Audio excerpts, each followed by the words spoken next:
Hi Doug, it's just Stuart from the other day. Just a little summary for you um, to how the lesson went. So what we were mainly concentrating on the other day was the movement of the body and trying to get you to pivot a little bit better. So if we have a look at what you were doing before, what we'll see is that as you take the club back, there's a bit of a tendency to let the right hip, this area right here, to let that right hip sway a little bit to the right, so there's a little bit too much lateral movement there as you go back. And you can see how if you look at the gap between your left hip and the other blue line, there's quite a lot of space opening up there, and you get this sort of angle, this left leg kind of folding in a little bit too much here. Now when that happens, it's very easy for the upper body to start leaning back towards target, so we get a little bit of a reverse pivot going on there, if you will, in the backswing.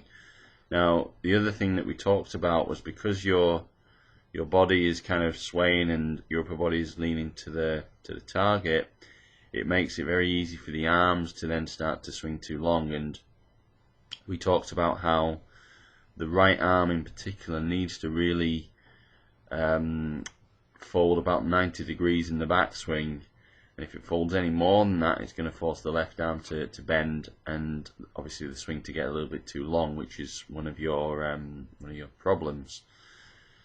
So because of that sort of poor body movement on the way back, it makes it hard for you to get your lower body leading correctly on the way down.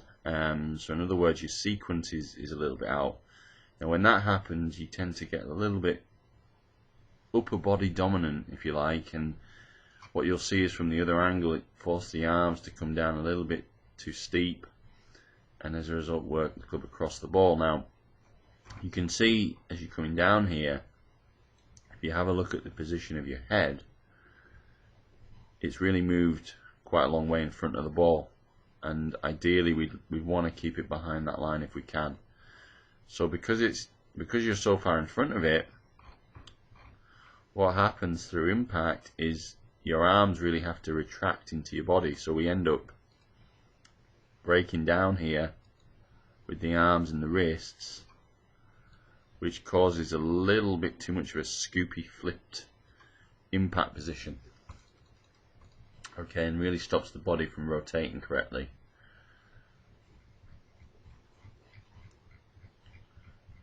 Into the finish. Now if we have a look at it from the other angle, posture's pretty good. I'd maybe like to see a little bit less knee flex in there if we could, but all in all pretty good. Now as we go back, do a pretty good job on the backswing. We're going to see that right knee wanting to straighten. Again, that's a very common tendency when you've got the upper body leaning to the left like you do, and there we can see that right arm really folding beyond 90 degrees there, so there's a lot of bend in that right arm. Okay, notice the gap between the knees. We don't want to see that that gap between the knees as much as that. And then as you came down, what tended to happen is the hands just came down a little bit too steep. The shaft angle is pretty good, but the hands are just coming in a little bit high, which forced the club to work slightly across the ball. And you know, it's very dependent on your hands and what they do as to what shape of shot that you hit. So what we had you doing was a couple of little drills. We gave you the drill with the shaft across the shoulders, one on the inside of your right foot, and we had another one, you can't quite see it there, but I'll just draw a line in about 2 or 3 inches outside your right hip. And the idea was that this space between the right hip and the shaft didn't get any narrower, so we've got to try and maintain that space in right hip and shaft. So as we turn back, we were trying to get this shaft across your shoulders on top of the one that's just inside your right heel.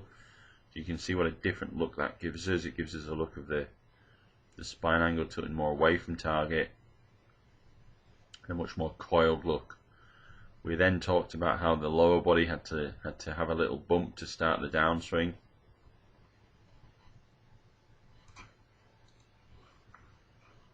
And we'll show you that on this one. So this was the next progression with the ball, trying to incorporate the arms into that pivot move. So again, as we turn, wind back, right hip stayed where it was.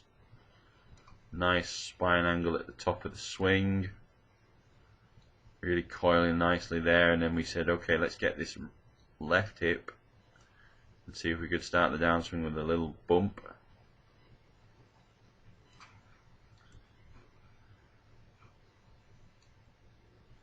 And here it is with the club. Again, much better looking pivot there. Much shorter arm swing, much more coiled look. You know, you're really using your core there, your middle, really well.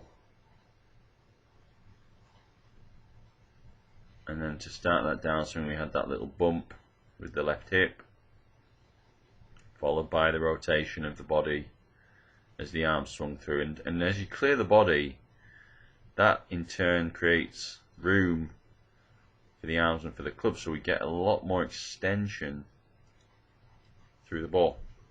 Okay, and we're really controlling that release more with the rotation of the body as opposed to the independent movement of the hands. So what we said was, if we can do 20 reps, 3 sets of 20 of these a day,